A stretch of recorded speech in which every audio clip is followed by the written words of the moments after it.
underway here. Gold Coast with first use of it. Bit of breeze helping the Tigers in this first half. And it's Jamin Jolliffe into the run-on side for Des Hasler again today. A couple of metres out. Jack Bird in this run-on side for the Tigers this afternoon as Brimson links with four, and now Campbell. Long ball, lovely pass. Jalen de Groot will plant it down. What a delivery that was from Jaden Campbell to Jalen de Groot. From May, here is Luai again. Terrell May charging hard.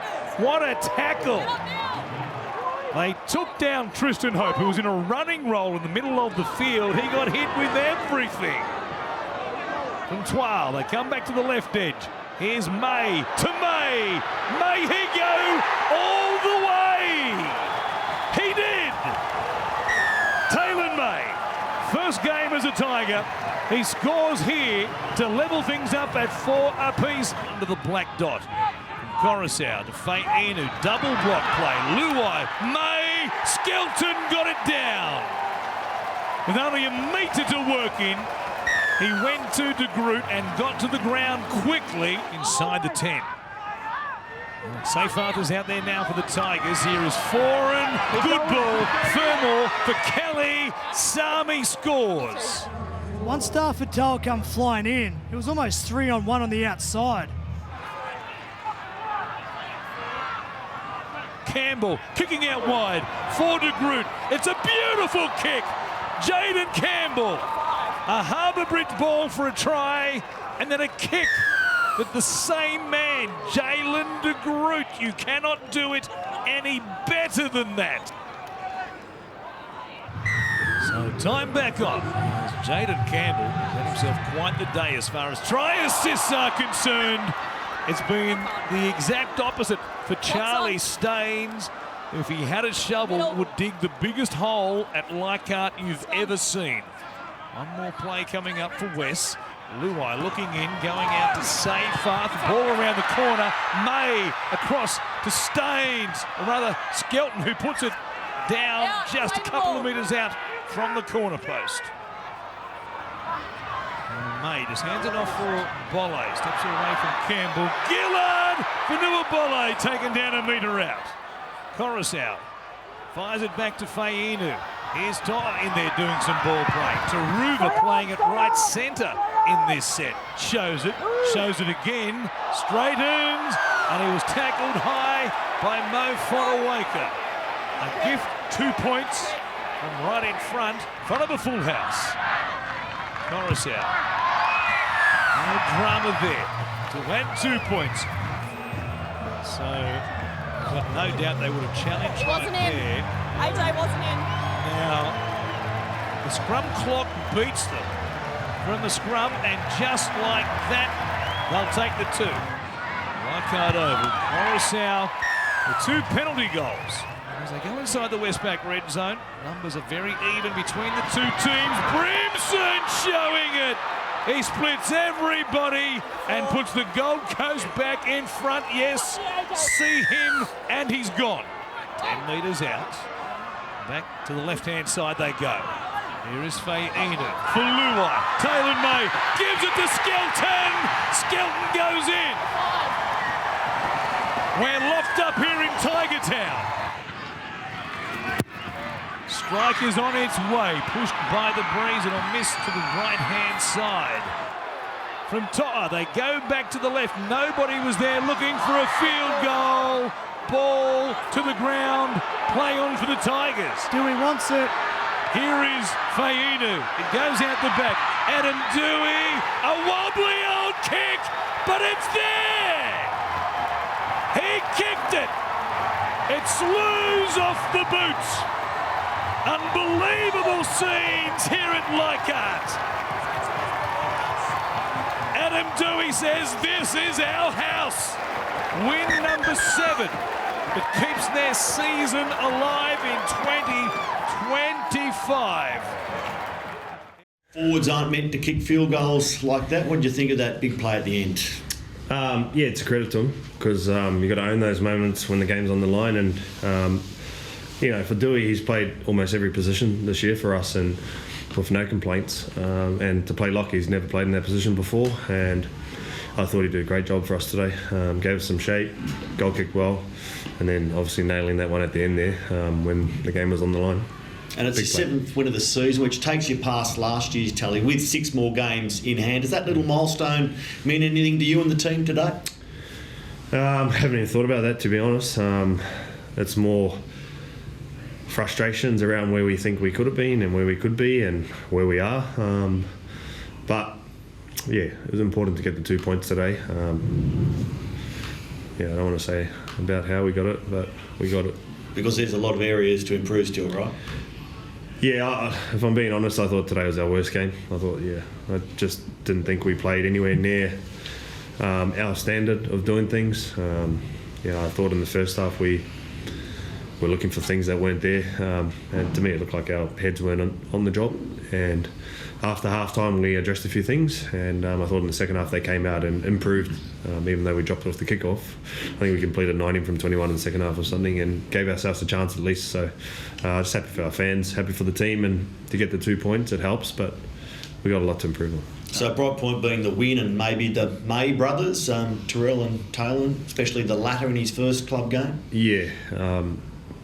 First game back in however long, for Taylor to do what he did today, I thought was outstanding. Like, we weren't expecting big things or miracles, given he'd only had 4 weeks of training to prepare for today, and it took me half a game of cup 2 weeks ago to realise that he was almost ready to play. So that opportunity came sooner than we probably thought, and I thought he was outstanding, mate.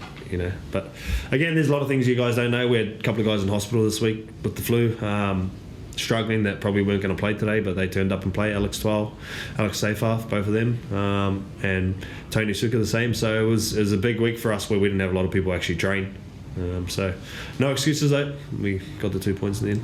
What was that moment in that New South Wales Cup game from Taylor that kind of convinced you, yeah, this guy's ready and he's going to be a contributor to this side? Oh, it wasn't a moment. It was more just, you can just see class, and you can see a guy that has X factor. And to be honest with you, defensively is what I was looking at more from him, and I thought today's defence was outstanding. Next to Jerome there, some of the reads and tackles he made were big plays for us. Jerome, you've obviously played with Taylor as well. Back at Penrith, how big a contribution was he today from your perspective? Yeah, he was huge. Probably like Bags, you sort of want him to ease back into it, but I thought he was probably one of our best out there. Just the way he came back in, the way he attacked the game. Defensively as well, his effort areas was awesome. He's only going to get better, and that's part of my job to get him there as well. So we'll build on next week. Ronnie, you talked us through the last, the set leading up to Adam's kick. It probably wasn't what you planned, but got the result there, and yeah, Adam nailing it. The whole set. Oh yeah, just the lead up to that kick that he did in fact nail.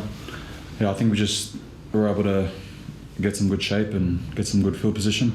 I think it was off the back of a penalty, so I was sort of in the back of your mind to wind up for the one, but I think I was on the ground there at the time when Ad stepped up, but he's a guy with ice in his veins and he loves those big moments as well, so it was good execution from the bro and good to get the 2 points. And as a playmaker, having him there in the 13, what did that feel like in terms of your shape and your setup there with Lato?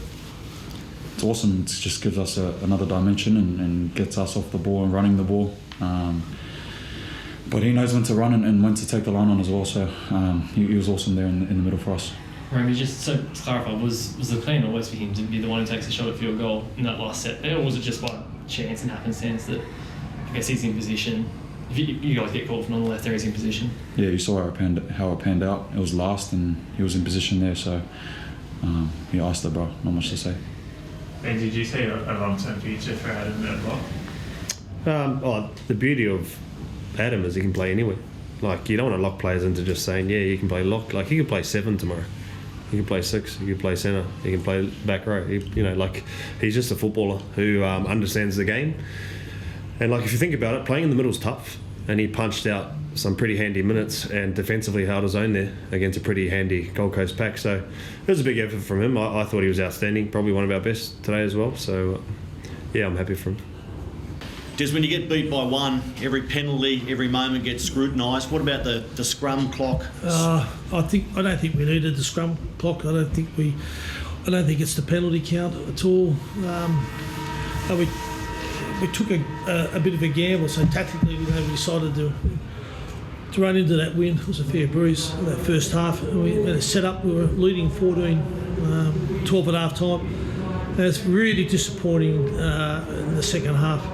We go out and we bumble, we fumble, we throw balls over the sideline, we get carried over the sideline, we can't land on the bouncing ball, we miss tackles, and we complete 9 from 15.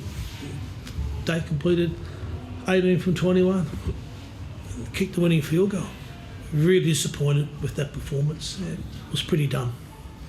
So even when a team is going through a tough time, luck seems to go against them. You're going to ignore that and say the onus is on my boys. They just didn't play it to scratch today. No, we didn't. We didn't need that. We didn't need luck. They're going to say about the scrum penalty, and they're going to say about probably 3 knock-ons that the referee missed. But I'm not going to blaming it entirely on the referee's performances. We didn't help ourselves. We had such a good prep.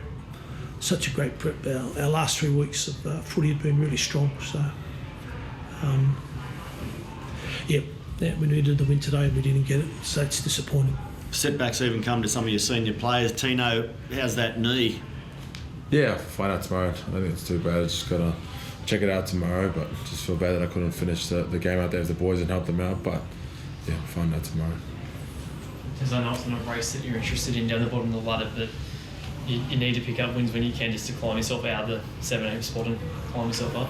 Oh, we did everything today, but let's be honest, it was pretty. But between that and roll balls, and as I said, sort of just really basic errors that we didn't give ourselves a chance. You appear more frustrated today than after a lot of losses this year, Des. You appear more frustrated today by that one, the performance, but frustrated with your team today than you have after other ones. Yeah, particularly when it's when we're sort of in a position to win a game and to work a game. I wouldn't say it's frustration. We've still got games remaining, but we need.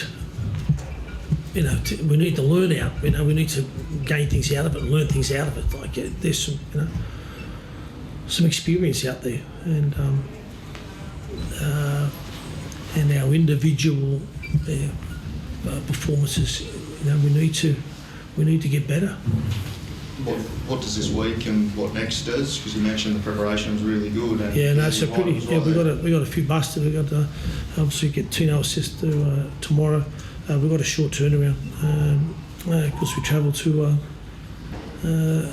New Zealand on Wednesday, so we need to assess it and work it out and get it organised and fight on. Anyone back, mate? Sorry? Anyone back next week? No. I think we might lose 1 or 2. Okay, thanks. Thank you.